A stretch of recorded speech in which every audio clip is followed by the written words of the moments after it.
Hello friends, स्वागत है आपका मेरे हिंदी यूट्यूब चैनल पर। आज जो आपकी क्लास है ये हिंदी व्याकरण की क्लास है, जिसके अंतर्गत मैं आपको अव्यय पढ़ाना शुरू कर चुकी हूँ पिछली क्लास में। तो आज ये अव्यय की आपकी दूसरी क्लास है।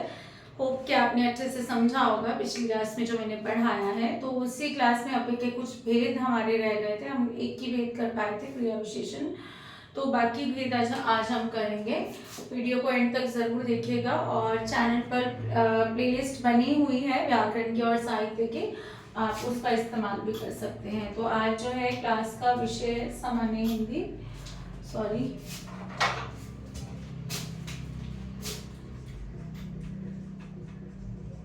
सामान्य हिंदी।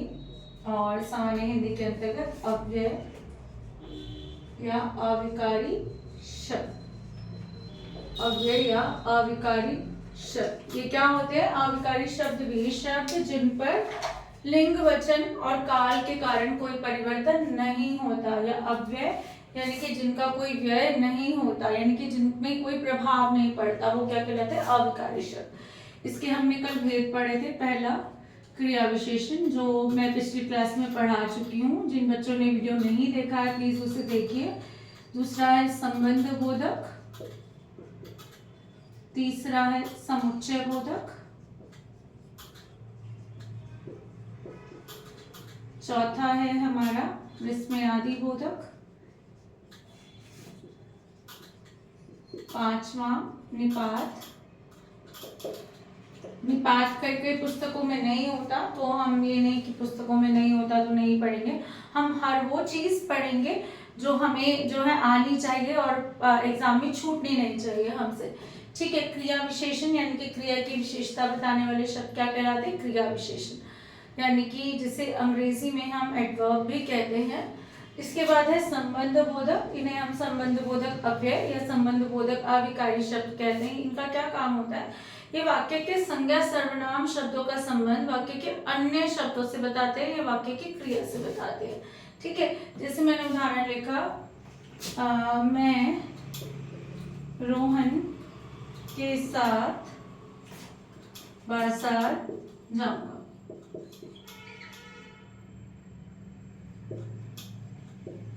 ठीक है। मैंने लिखा मीना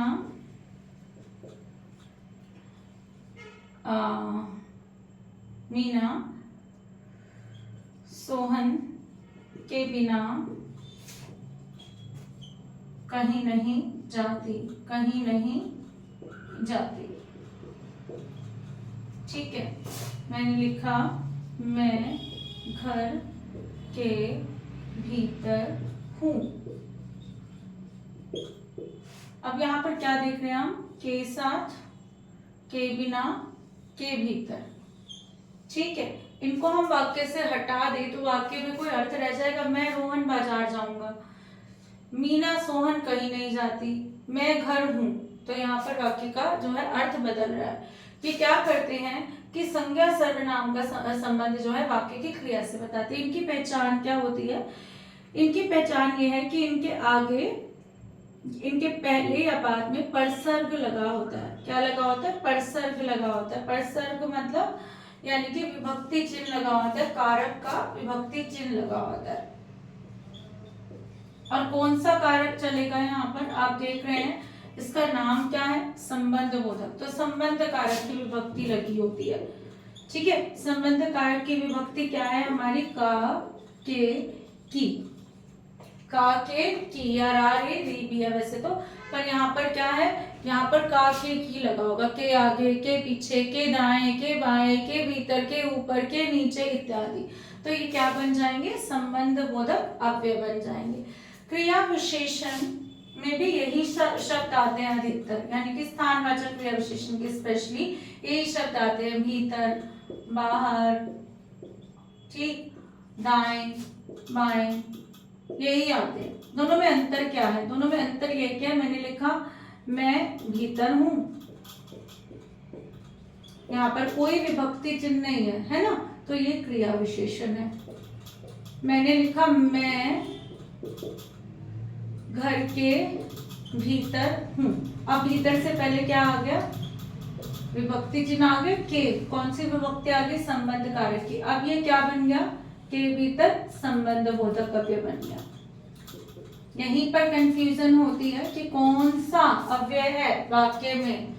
एग्जामिनर ये वाला जो है आपको सेंटेंस दे देगा, पूछेगा कौन सा अव्यय है, ठीक, तो आप क्या लगा देंगे भीतर सोचकर कि कहाँ है, कहाँ हूँ, ठीक है, तो क्या होगा, उत्तर आपको आएगा स्थानवाचक क्रिया विशेषण। लेकिन यहाँ पर ये विभक्ति चिन्ह नहीं देखेंगे तो क्या होगा, यहाँ पर हमें समझ नहीं आएगा। विभक्ति चिन्ह लगा हो काके की तो वो क्या बन जाता है, संबंध बोधक अव्यय। जैसे मैं, मुझे, आगे की बात बताओ। अब यहाँ पर विभक्ति चिन्ह की कहाँ पर लगा है, अव्यय के बाद लगा है। अव्यय तो भी ये क्या है, संबंध बोधक अव्यय ही है। यानी कि अव्यय शब्द के आगे या पीछे विभक्ति चिन्ह लगा हो काके की तो वो क्या बन जाएगा, संबंध बोधक अव्यय बन जाएगा। हमें इतनी सी बात याद रखनी है। इसके बाद अगला जो है हमारा समुच्चय बोधक। समुच्चय बोधक क्या है,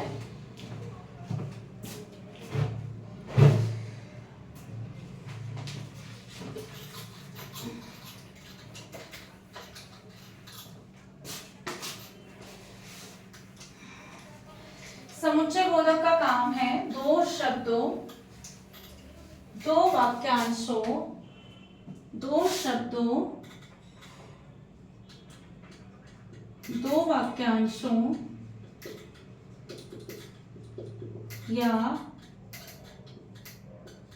दो वाक्यों को जोड़ने वाले शब्दों को क्या कहलाते हैं हम, समुच्चय बोधक, सॉरी समुच्चय बोधक। इनका दूसरा नाम क्या है अंग्रेजी में, कंजंक्शंस। कंजंक्शंस का क्या काम होता है, दो शब्दों को भी जोड़ते हैं, दो वाक्यों को भी जोड़ते हैं और दो वाक्यांशों को भी जोड़ते हैं। जैसे शब्दों को जोड़े राम और श्याम, ठीक है, चाय या कॉफी, ना चाय ना कॉफी। क्या हो रहा है यहाँ पर, यहाँ पर हम और से इसको जोड़ रहे हैं, या से इनको, और ना से हम चाय और कॉफी को जोड़ रहे हैं। ये क्या कहलाएंगे, हमारे समुच्चय बोधक अव्यय कहलाएंगे। वाक्यों को जोड़ने के लिए जैसे राम घर गया और श्याम बाजार गया, ये क्या है हमारा समुच्चय बोधक अव्यय है। क्या काम कर रहा है, ये अपने आप में पूर्ण वाक्य है, राम घर गया श्याम घर गया, ये भी अपने आप में पूर्ण वाक्य है। इन दोनों को हमने जोड़ दिया तो क्या बन गया, अब ये क्या है, ये समुच्चय बोधक अव्यय, क्योंकि इन दोनों को जोड़ने के लिए हमने इस शब्द का प्रयोग किया है। राम घर गया या श्याम घर गया, ठीक है। यहाँ पे क्या होगा, अब हमारा या से जोड़ दिया हमने दो वाक्यों को तो भी क्या है, समुच्चय बोधक अव्यय है। यानी कि दो शब्दों को जोड़ने वाले, जैसे किंतु है, परंतु है, इसलिए है, ठीक है, लेकिन है, लेकिन, किंतु, परंतु, ठीक, इसलिए, या, ये सब हमारे क्या होंगे, हमारे समुच्चय बोधक अव्यय कहलाते हैं। क्या करते हैं, ये वाक्यों को जोड़ने का काम करते हैं या शब्दों को जोड़ने का काम करते हैं, ठीक है। कई कई बार ऐसे भी आता है, यदि मैं ना होता तो तुम्हारा क्या होता, यदि मैं ना होता तो तुम्हारा क्या होता। यहाँ पर क्या होता, यहाँ पे दो वाक्य, मैं ना होता एक पूर्ण वाक्य है, तुम्हारा क्या होता एक पूर्ण वाक्य है, लेकिन इसको हमने किससे जोड़ दिया, तो से जोड़ दिया। तो यहाँ पर ये भी क्या है, ये भी किसका काम कर रहा है, समुच्चय बोधक अव्यय का काम कर रहा है, ठीक है। ये निर्भर करता है शब्दों पर कि वो काम क्या कर रहे हैं। वैसे तो एक निपात है, ठीक है, जो इसका पांचवा भेद है वो मैं आपको बाद में बताऊंगी। तो समुच्चय बोधक, क्रिया विशेषण और संबंध बोधक। संबंध बोधक में हमें बहुत सारे शब्द हैं, जैसे के वजह, की वजह से, के द्वारा, के हेतु, के लिए, है ना, वो संबंध बोधक में आते हैं। समुच्चय बोधक में क्या होगा, या, किंतु, परंतु, इसलिए, लेकिन इत्यादि आएंगे, ठीक है, या ना आएगा। इसके बाद चौथा है विस्मयादि बोधक अव्यय। विस्मयादिबोधक अव्यय हमारे भावों को जो है क्या बताते हैं, बहुत अच्छे से बताते हैं। हम क्या करते हैं, विस्मयादिबोधक अव्ययों का अपने भाव अच्छे से बताने के लिए करते हैं। जैसे किसी को शाबाशी देनी है या किसी को पुरस्कार देना है तो शाबाश हो गया, घृणा है किसी से तो क्या हो गया, छी छी हो गया, ठीक है। और जो है कोई संवेदना है तो हम क्या बोलते हैं, तौबा तौबा, आज का तो गाना भी चल रहा है तौबा तौबा, ठीक है, तौबा तौबा बोलते हैं। संवेदना मतलब भावना, इमोशनल हो जाए किसी चीज के लिए, ठीक है। वहाँ खुश होने पर, हाय दुखी होने पर, या जो है अपनी पीड़ा बताने पर हम हाय का प्रयोग करते हैं, ठीक है। धिक का हम प्रयोग करते हैं जब हमें किसी पर जो है धिक्कार होता है, हम क्या कहते हैं, धिक, ठीक है। तो ऐसे शब्द क्या है, या फिर ईश्वर को पुकारते हैं, हे राम, ठीक है, शिव शिव शिव शिव बोलते सुना होगा अपने पुराने पिक्चरों में, जो अधिकतर लाला जो ऐसे होते थे, शिव शिव शिव शिव, है ना।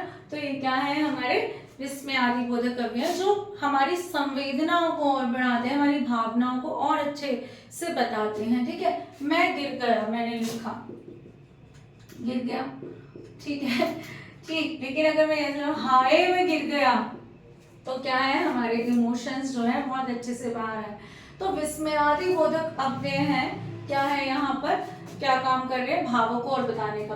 अब जैसे अब अव्यय का काम क्या है, लिंग वचन काल का कोई प्रभाव नहीं पड़ता।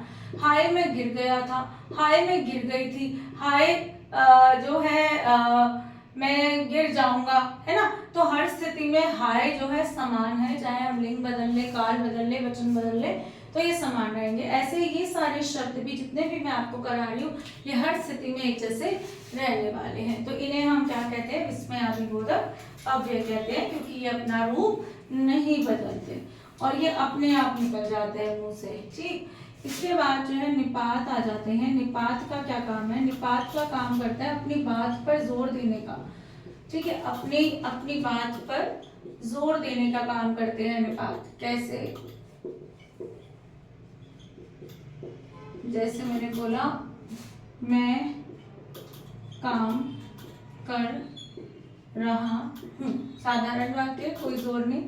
मैं भी काम कर रहा हूँ, मैंने यहाँ पर लिखा मैं भी काम कर, मैं ही काम कर रहा हूँ, यानी कि अब आप क्या है, सिर्फ मैं अकेला काम कर रहा हूँ, ठीक है। मैं तो काम कर रहा हूँ, ठीक है, मैं तो काम कर रहा हूँ, ठीक। तो यहाँ पर क्या कर रहे हैं, हर बार जो है एक एक निपात जो है अलग अलग तरीके से अपनी बात पर जोर देने का काम कर रहा है। भी यानी कि किसी के साथ, ही का अर्थ क्या है, अकेले, और तो का अर्थ क्या है, अपनी बात को स्पष्टता देना या अपने आप की जो है तारीफ करने के रूप में कहना। तो निपात ही निपात जो होते हैं वो क्या करते हैं, वाक्य में भावों पर जोर देते हैं, ठीक। तो ये हमारा क्या है, अव्यय है, अव्ययकारी शब्द हैं। वीडियो अच्छी लगी हो तो चैनल को लाइक, शेयर और सब्सक्राइब जरूर करें। एक लाइक बटन दबाने में मेहनत बहुत सारी नहीं लगती, हाँ पहले भी बोल चुकी हूँ, मेरे लिए बहुत जो है मोटिवेशनल हो जाता है आपका एक लाइक बटन, तो लाइक्स जरूर दीजिएगा। और दूसरा जो है, चैनल को लाइक, सब्सक्राइब, शेयर जरूर कीजिए। Thank you.